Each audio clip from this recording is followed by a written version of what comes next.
captioning for News 12 is brought to you by Kenneth Nugent. From the station that's on your side, this is News 12 First at 5. It is another rainy Wednesday, and we are tracking some showers today and already looking ahead to the weekend. Plus, as we get closer to the start of the school year, free breakfast and free lunch, they're not rolling over. Now it's only for those who qualify. But first, let's start with flooding around Thompson.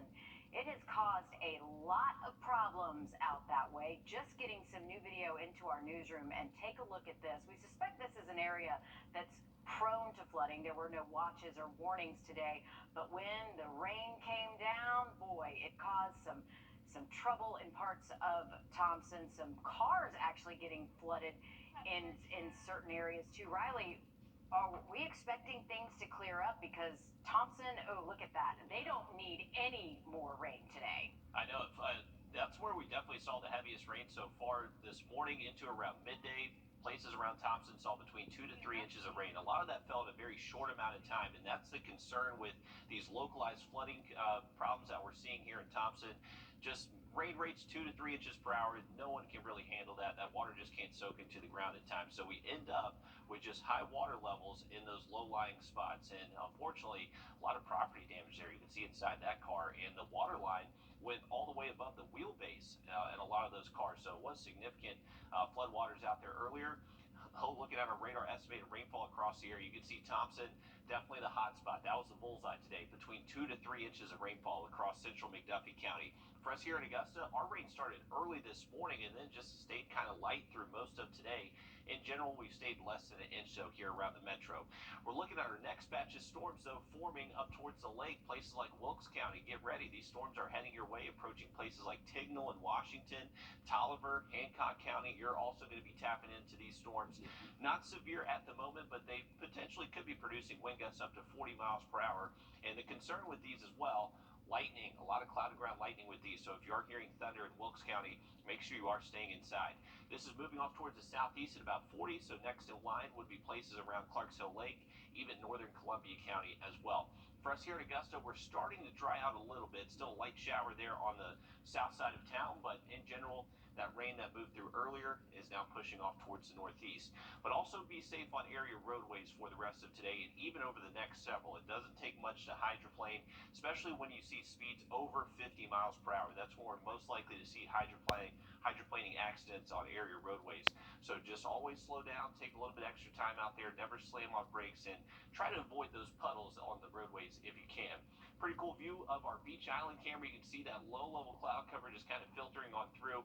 Keep that umbrella close by this evening and tonight. Rain chances not really going anywhere anytime soon. Have a look at the full forecast in just about 10 minutes. All right, thanks for that, Riley. Okay, parents, listen up. Schools in our area will no longer be receiving free lunches from federal funding. Now, in order to qualify, you do have to fill out a form to see if your kids can get free food at school. Our Nick Veland is breaking down what you need to know. After 2 years of receiving free breakfast and lunches through the USDA, that funding across the nation is going away. For Columbia County School District, there is still an option to receive these free or reduced food options. An online application is now available that all students are able to fill out. Right now, 31% of Columbia County students qualify for free and reduced lunch options. By submitting this application, it can also lead to more money to support education, additional funding for technology and internet, discounts for fees with college applications, ACT, SAT, and AP exams, and Associate Superintendent Penny Jackson says everyone should apply and apply early. You know, it doesn't hurt for anyone to apply and see what you can get, because you just don't know with the funding. So the earlier you do it, the better, because you want to be able to start on day one with the free and reduced breakfast or lunch. And here's the application pulled up on Columbia County's website. The last day to apply to receive benefits on day one is July 22nd, but you can always apply after, and Columbia County will also have applications available at open house. And this does not impact Richmond County schools, as students will receive free lunches through the community eligibility provision. All right, thanks for that, Nick. Some good information parents need to know.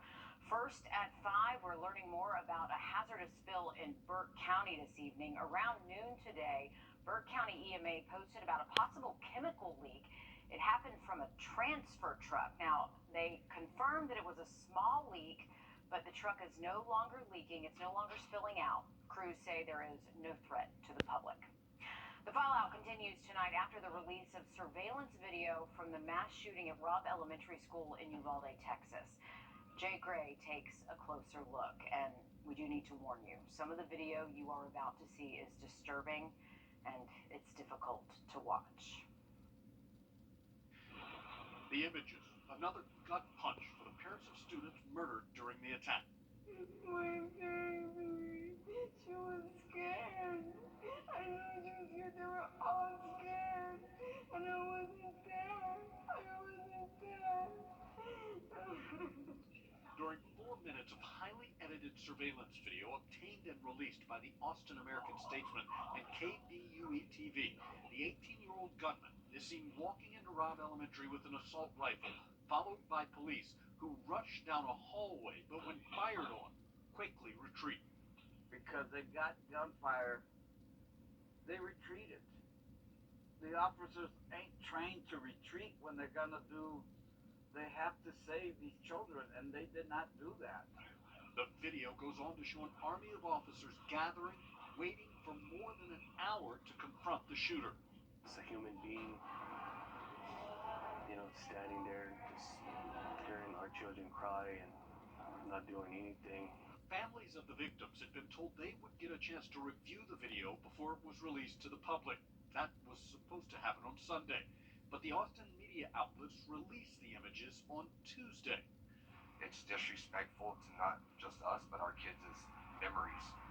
In an editorial, the newspaper defends its decision, pointing out the screams of children were edited out of the video and saying, "We have to bear witness to history, and transparency and unrelenting reporting is a way to bring change."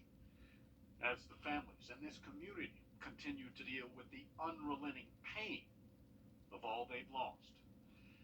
Jay Gray, NBC News. One teacher reflected on the day the shooting happened. He says, "There is not a day that goes by where he thinks of the 11 students who lost their lives," and he says he struggles to watch that security footage. I think we all had trouble seeing that. Gun control advocates, meanwhile, are rallying on Capitol Hill today, calling for new restrictions in the wake of the recent mass shooting. They're calling on Congress to pass new gun control measures, including a universal background check and a ban on assault weapons. One survivor from the recent Highland Park July 4th shooting talked about the terror she felt that day. I hit the ground while holding my daughter against me. I was able to scream to the crowd that it was a shooter and to get down. In hindsight, getting down was probably not the best move considering our assailant was above us. Lawmakers passed a new gun control bill last month, which was the most extensive new law in the last 30 years dealing with this. But there appears to be interest among Republicans to pass an assault weapons ban. Animal shelters across the country and here at home are handling an overcrowding crisis, and you can help by adopting a forever friend. The SPCA Albrecht Center in Aiken and the animal shelter in Allendale County are waiving adoption fees. To find out more on how you can adopt a pet, you can visit our website at wrdw.com. I speak from experience here. It is a wonderful thing to do for your family. A dream come true. We take a look at what the Braves did to help a cancer survivor celebrate next. Riley? Well, we are tracking a strong line of storms now approaching areas around Clarksville Lake, McCormick, Lincoln, Columbia, and McDuffie County, where we saw that flooding earlier today. So heads up. Give an update on radar and the forecast just after the break. All right, take a look at this. Severe weather ripped through a neighborhood just outside of D.C. The storm left at least one home destroyed. And all while, if you can believe this, a man was inside. The storm just appeared to split his house in two, sending what was once the second level crashing into the ground below. The man was taken to a hospital and is expected to be okay, which is absolutely amazing when you look at that footage, Riley. Absolutely, that's scary stuff. And they've had a bulk of strong, severe thunderstorms out there yesterday. And for us here locally, we've had some strong wind gusts, but really just been a flood concern for us here locally over the past several hours. We did see that earlier video of some flooding in Thompson, and they're getting ready for another strong thunderstorm heading their way. So a heads up there in McDuffie County. Luckily, the severe weather threat for us, like they saw in D.C., is going to be very low. So really just a flood concern for us here for the rest of today. But here's a look at Grovetown, where there is a little bit of blue sky poking through the clouds. So some sun's trying to make it through. Not honestly the best thing, because that just helps us destabilize a little bit more. Could tap into those thunderstorms approaching us from the northwest. We're still at 80 degrees here in Augusta, feeling like 85, so it's still very humid outside, just making it feel a little bit warmer than that actual temperature. But you can see these storms. They cross that 85 corridor and now dropping southeast at about 40 miles per hour. They actually did just put out a special weather statement for these storms. That does include areas around Clarksville Lake, so anywhere around McCormick, Lincoln County, even Columbia County up towards Keck Creek, Pollard's Corner. These storms are approaching you, and potentially even seeing some penny-sized hail with these storms as well. Not quite large enough to cause major damage, but you could see a few of those small hailstones. So it's heading towards places like Thompson, Appling, Harlem, Lincolnton, McCormick, Plum Branch. Those storms are racing your way fairly quickly and producing some heavy rain, a lot of cloud ground lightning. That wave of showers for us here locally in Augusta that started early this morning, that is now moving off towards the northeast. So we're really just looking at these storms towards our northwest to be our main concern moving forward into this evening. As we continue into this evening and tonight, those showers and storms will be possible, so a heads up for any evening plans that you may have. Into the overnight, isolated shower possible, generally just cloudy and muggy for a lot of us. First part of your Thursday, cannot rule out an isolated shower, but it looks like our higher rain chances tomorrow will peak around midday into the afternoon. And those storms tomorrow could be strong, briefly producing those strong wind gusts. Some heavy downpours could create that low end flood concern as well. So if you live in a flood prone area, you may want to take those precautions to protect your vehicles. Just keep those out of those areas that flood very easily. This stalled front over the region is going to keep our low severe weather and flood risk in play, not just today, but also tomorrow and Friday as well. Here's the latest from the Weather Prediction Center on our flood risk. So a slight risk north of us for the rest of tonight, marginal risk for the rest of us. So can't rule out maybe there is more isolated flooding reports across the area into tonight. Higher chance, though, for those flood concerns heading into Thursday. Since we've seen a good batch of rainfall so far today, any additional rainfall that could just make those problems a little bit worse for us. So they are increasing the flood risk heading into Thursday. Definitely a heads up for that. And if you get underneath one of these stronger thunderstorms, you could see anywhere from 2 to 3 inches of rainfall very quickly, highlighted in that red color.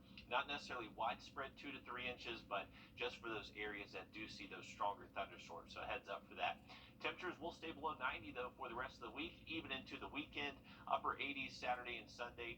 If you have any outdoor plans for the weekend, just try to get them in relatively early into the day. Most of these storm chances that we're looking at on the 7-day, mainly afternoon and early evening, you can always have that First Alert weather app in your back pocket to use that interactive radar.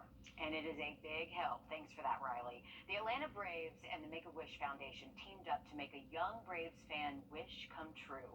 As Emily Gagnon reports, during his darkest days, watching the Braves play helped him get his mind off cancer. The Hollywood treatment from start to finish. That's what happens when you make a wish. Jake Kowalczyk pulled up to Truist Park in a limo, got a World Series ring, then signed a one-day contract with the Atlanta Braves. I'm going to sign this, make it official. Can't put pen to paper without the skipper. Jake, you're now a member of the Atlanta Braves. Brian Snicker on hand when Jake's wish came true, to be a Brave for a day. The Atlanta Braves and the player have executed this contract as of July 11th. That's awesome. He's a great guy. Awesome. Awesome. Congratulations again. That's awesome. It's great to have you, buddy. Now, at 14 years old, Jake is in remission from acute lymphocytic leukemia. He had a sore arm, and so went to see an orthopedic doctor. And, my biggest fear at that point was that he had a broken arm. The doctor saw some red flags, sent him over to the ER right away, got an MRI, and, 24 hours later, he's getting a port implanted in his chest to start chemotherapy. He was diagnosed when he was 10. His mom, Brandy, will never forget the day they found out. one of the doctors, she said to Jake, you know, we saw something, have you ever heard of leukemia? And he said no. And she said, okay, a lot of kids haven't. Have you heard of cancer? And he had. And his face immediately, you know, he looked at me, he looked at his dad, and he looked at the doctors and he said, am I going to die? And the doctors, and I love them, I owe his life to them, but they won't answer that question because they didn't know the answer. The answer was clear. Jake was gonna fight. 2.5 years of chemotherapy and countless complications didn't stop him. And look at where he is today. Not only did he get to ring the bell to celebrate finishing chemo, but he also got to wear his own Braves jersey while doing it. So hats off to the Braves for celebrating him. What a great accomplishment. As we all deal with rising prices, certain groups are being impacted a lot more than others. We take a look at how it affects women next. The Live Ike cannot afford more price hikes. Sponsored by CCIA. Snakes, rodents, and mold all live and grow beneath your home and eventually will find their way inside. Canty Foundation Specialist is your local trusted expert in crawl space sealing. Call us today for a free estimate. Canty can fix it. As the House gets ready to pass 2 abortion-related bills tomorrow, both chambers of Congress took up the issue of reproductive health rights today. Skylar Henry has the latest now from Capitol Hill. I never would have dreamed that I would be able to tell people about my abortion. Abortion rights activist Sarah Lopez of Texas told a House panel about her personal experience with the procedure. I wish I didn't have to talk about something so personal in this setting. But I hope that by being here today, people who currently need abortions know that they're not alone. The committee heard testimony from witnesses who blasted the Supreme Court decision that is expected to lead to abortion bans in about half the states. I cannot overstate how much legal uncertainty and chaos that this Supreme Court has unleashed. Lawmakers also heard from witnesses who hailed the Dobbs ruling. Dobbs gives women a voice and a vote. It presents an opportunity for America to restore a culture that values families, mothers, and women. The hearing comes as the House is set to vote on 2 abortion-related bills Friday. Neither is likely to go anywhere in the evenly divided Senate. One bill would codify the right to an abortion into federal law. The other would ban states from interfering with a woman's right to travel to get the procedure. We need more pro-choice senators in the Senate willing to waive the filibuster so we can protect women. At a Senate Health Committee hearing Wednesday, Democrats said the fight was far from over. Skylar Henry, CBS News, Capitol Hill. Yesterday, the Justice Department announced that it has created a task force to protect abortion access. Many officials are discussing how to protect abortion rights now at the federal level. Nearly half of women say money issues negatively affect their mental health. That's according to a new Bankrate survey. In this Watching Your Wallet, consumer investigator Rachel DePompa speaks out about the cause of women's stress and what experts say you can do during tough times. In this Bankrate survey, 46% of women say money negatively impacts their mental health as compared to just 38% of men. In the survey, women admit to feeling stress over having enough in their emergency fund and being able to pay everyday expenses. So why are women experiencing financial stress so frequently? Bankrate.com analyst Sarah Foster points to the gender pay gap. I think we can't underestimate what role that plays in causing financial stress just because women are used to making significantly less than men, and that makes every kind of financial step harder, whether it's, preparing for retirement or even just budgeting. Foster says younger workers are leading the charge on a once taboo topic, pay transparency, meaning openly talking about how much you make. It can be a valuable tool, especially in making sure that you do achieve equal pay, because frankly, the only way that you're going to really ever know if you're underpaid is if you start asking about it. The survey also found that women with children tend to be more stressed about their finances than women who don't have children. Foster says sometimes just recognizing what's causing you lack of sleep, anxiety, and depression, and limiting that activity can help you lower the financial stress. Also, just talking about it and seeking help is an empowering move. With this, watching your wallet, I'm Rachel DePompa.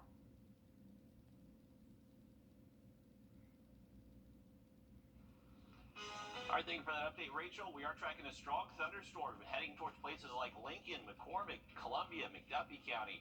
Give you an update on radar in that 7-day forecast just after the break. You've been in a car. Let's have a conversation. All right, take a look outside of our studios. You can see the dark, ominous skies off towards the north. So those are the strong storms approaching areas around Clarks Hill and even McDuffie and Columbia County. There also is some slow-going traffic there right at the state line. This is from an accident earlier this afternoon, so slow going there crossing into Carolina from Georgia. Temperature-wise, we're at 80 still in Augusta. That's been pretty much as warm as we've been able to get so far today. But keep an eye on these strong thunderstorms. These are now impacting areas around Wilkes County, so Washington. You just saw the worst of it. Heavy rain, likely hearing some good thunder out there. Thompson, you're going to be next in line for this, and that's where we actually did see some flooding earlier. So heads up, Thompson. You got some heavy rain, some gusty winds, and a lot of cloud ground lightning heading your way.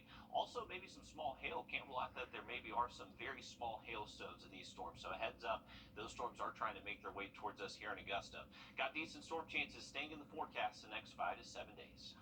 All right, thank you, Riley. Augusta University getting a new police officer, and he's got a pretty incredible journey. We'll take a look.